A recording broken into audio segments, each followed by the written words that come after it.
السلام عليكم ورحمة الله وبركاته. أنا اینجا استانبول جای قربانی، اینجا قربانی فروخته می شود. اینجا همش گوسفند ها، نه گوسفند ها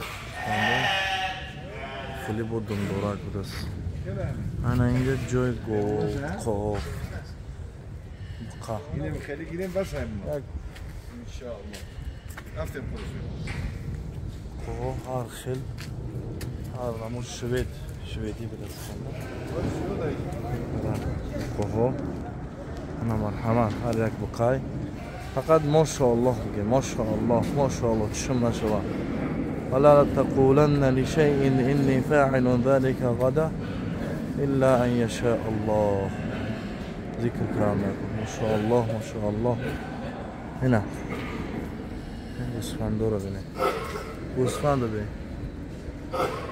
او گوسفند خفه داره مثلا. هنا ما شاء الله. این هم خیلی رنگ تاجیکستان ولی خوراکشون همی که سبوس بود، چیزی هم خیلی بدازده. آبشون پلاسماسی، اون جایی چیه آبشون؟ اینه گو در حالت استراحت بکن. بله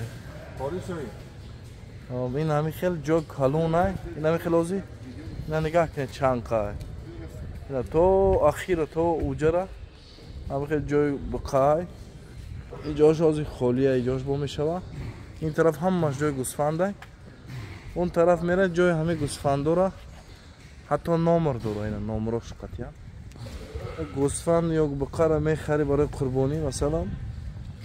اینا برای قربانی هستند اصلا حوزی آوردگی تیار ذبح میکنن، گوشت میده میکنن میتین.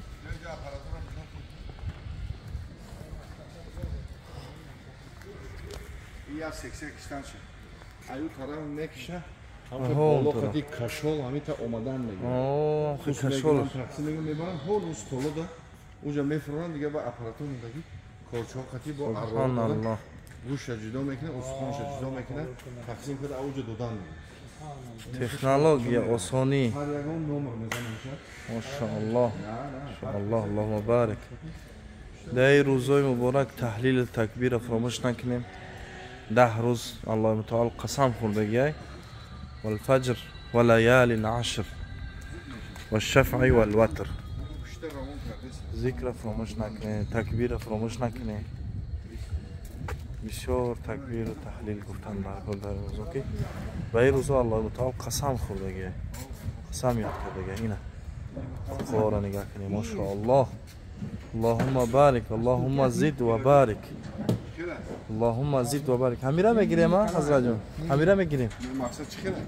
بهترین نه هم قدمش نگاه میکنی ایش زوره، ایش زوره. اینجا بوار که ماشاءالله ایرا بینا خیلی نگاه بخره.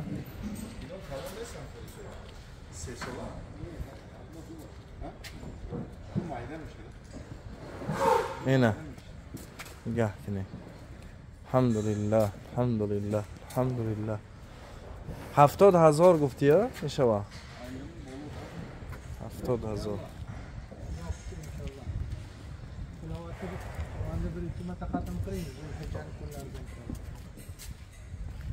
هنا نگاه کنید. بارک الله فیکم. باقی در امان خدا باشه. السلام علیکم و رحمت الله و برکاته.